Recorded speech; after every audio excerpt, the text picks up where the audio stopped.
Ragner's second chance, and still Ragnar! Indonesia, deflected strike.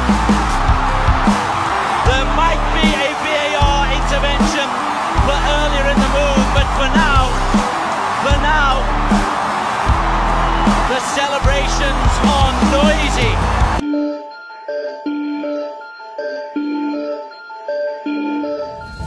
Seperti yang diketahui, laga antara Indonesia versus Arab Saudi baru saja digelar.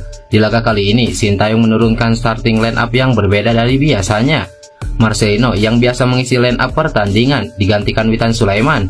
Sintayong juga menurunkan pemain debutan yang ditunggu publik tanah air, yaitu Martin Paes. Laga yang berlangsung di King Abdullah Stadium itu berjalan cukup menegangkan.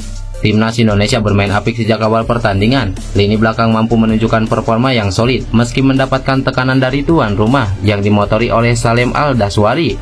Secara luar biasa, Indonesia justru mampu membuka keunggulan lebih dahulu di menit ke-19 lewat gol Sandi Wos yang membelokkan tembakan Ragnar Oratmangun. Diawali pergerakan apik Rafael Struijk dan Witan Sulaiman, Oratmangun mampu membuat lini belakang Arab Saudi kelabakan dan melepaskan tembakan. FIFA akhirnya mengesahkan gol ini sebagai milik Ragnar Oratmangun.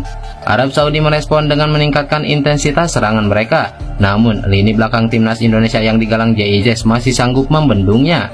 Sayang, pertahanan Indonesia akhirnya jebol juga setelah tembakan Musab Al-Jawair berbelok arah usai mengenai lengan Kelvin Verdong. Martin Paes pun mati langkah dan bola masuk menjadi gol. Memasuki babak kedua, timnas Indonesia mencoba untuk menguasai pertandingan. Cuaca yang cukup panas di Arab memang membuat para pemain Indonesia sedikit kelelahan, apalagi para pemain yang bermain di Eropa. Namun, terlepas dari hasil laga, pelatih Arab Saudi Roberto Mancini memberikan pujian setinggi langit pada timnas Indonesia. Mancini menilai Indonesia punya permainan yang indah. Mantan pelatih Manchester City ini menambahkan, memang pertandingan pertama selalu sulit untuk dilalui oleh seluruh tim, termasuk Arab Saudi. Saya rasa ini menjadi pertandingan yang sulit karena kami mengenal timnas Indonesia dengan baik.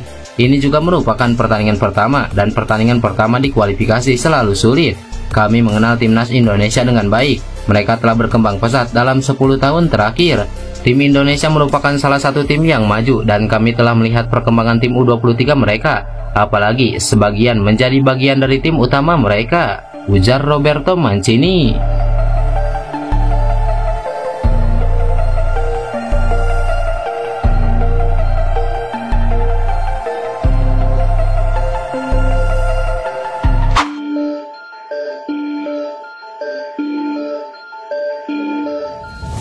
Salah satu rival menyeramkan timnas Indonesia melancarkan PC War kepada seluruh kontestan di grup C, salah satunya timnas Indonesia. Ya, sosok menyeramkan bagi timnas Indonesia itu ialah Haji Memoriyasu. Haji Memoriyasu adalah mimpi buruk timnas Indonesia. Ia memimpin Jepang mengalahkan timnas Indonesia di Piala Asia 2023 dengan skor 3-1. Kini, Jepang kembali satu grup dengan timnas Indonesia di grup C putaran ketika kualifikasi Piala Dunia. Akan tetapi, lawan perdana Jepang di grup C bukan timnas Indonesia, melainkan adalah Cina. Laga Jepang versus Cina sendiri baru saja tersaji tadi sore. Kedua tim memainkan pertandingan yang cukup menegangkan. Akan tetapi, kemenangan di tangan Jepang dengan skor 7-0.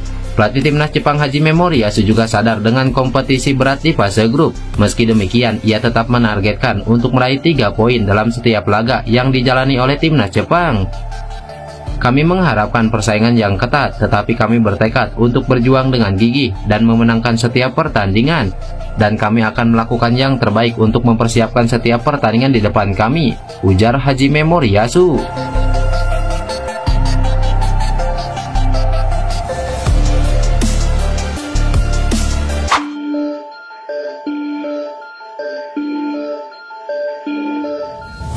Pelatih timnas Indonesia Sintayong akhirnya buka suara terkait situasi Elkan Bagot yang sampai sekarang belum lagi mendapat panggilan membela skuad Garuda. Seperti yang diketahui, nama Elkan Bagot memang cukup lama absen dari timnas Indonesia, termasuk pada putaran ketiga kualifikasi Piala Dunia ini. Melansir dari laman Transfermarkt, diketahui bahwa Elkan Bagot terakhir kali memperkuat timnas Indonesia adalah awal tahun 2024 lalu. Saat itu, dirinya jadi starter saat timnas Indonesia menghadapi Australia di babak 16 besar Piala Asia 2023. Beredar rumor jika absennya Elkan Bagot dari timnas Indonesia ditenggarai lantaran sang pemain yang menolak hadir saat skuad Garuda tampil di playoff Olimpiade Paris 2024 beberapa waktu lalu. Namun dalam pernyataan terbarunya, Sintayong menjelaskan jika situasi yang dialami Elkan Bagot saat ini cukup sensitif untuk dibahas. Pelatih asal Korea Selatan tersebut pun meminta agar Elkan Bagot sendiri yang berbicara terkait masalah yang ia alami di timnas Indonesia. Lebih lanjut, Sintayong menyinggung perihal tanggung jawab para pemain yang dipanggil ke timnas Indonesia. Meski dirinya punya wewenang untuk memanggil pemain, namun para penggawa Garuda harus punya tanggung jawab untuk tidak mengecewakan para supporter ketika sudah berseragam merah putih. Memang ini sangat sensitif untuk dibahas, mungkin lebih baik Elkan yang berbicara, itu lebih masuk akal. Memang semua wewenang ada di tangan saya, tetapi yang saya pikirkan bukan sebagai orang Indonesia, tetapi sebagai pelatih kepala timnas Indonesia. Kalau mau jadi pemain timnas Indonesia menggunakan lambang Garuda di dada mereka, itu harus benar-benar bertanggung jawab dan tidak boleh mengecewakan masyarakat dan supporter, jelas Sintayong kepada Arya Sinulinga.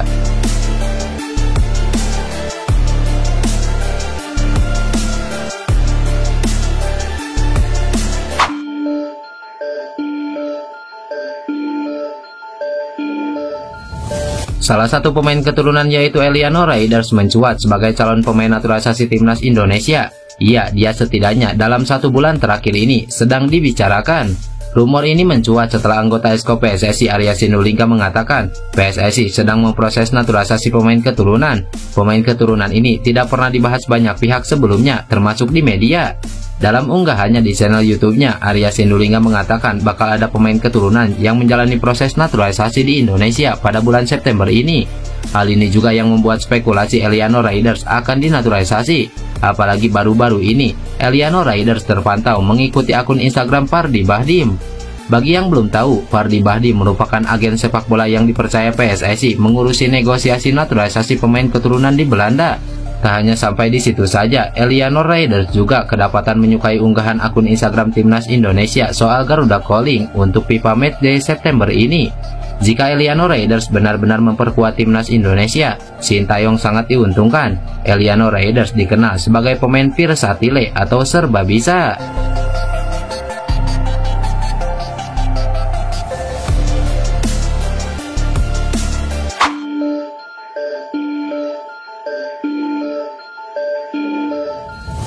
Pelatih timnas Indonesia Sintayong punya 2 mimpi besar yang ingin diraih bersama tim Merah Putih sebelum masa baktinya berakhir pada Juni 2027 mendatang. Dalam satu kesempatan, pelatih asal Korea Selatan itu optimis Martin Paes dan kawan-kawan dapat menembus ranking 100 besar FIFA. Menurutnya, saat ini Indonesia memiliki skuad yang berkualitas untuk mewujudkan ambisi tersebut. Target utamanya adalah peringkat FIFA kita ada di top 100. Ini impian saya untuk mewujudkannya. Mari kita coba wujudkan itu, ujar Sintayong. Ranking FIFA terbaru yang dirilis Juli 2024 menempatkan Indonesia di peringkat 133 untuk mewujudkan mimpi 100 besar. Sintayong masih banyak waktu hingga 3 tahun ke depan.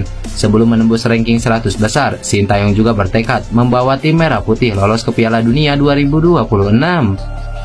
Untuk yang terdekat, saya akan berusaha agar timnas Indonesia bisa masuk playoff, sehingga tim ini bisa terus bersaing, memperebutkan jatah lolos ke Piala Dunia 2026, jelas pelatih 53 tahun tersebut.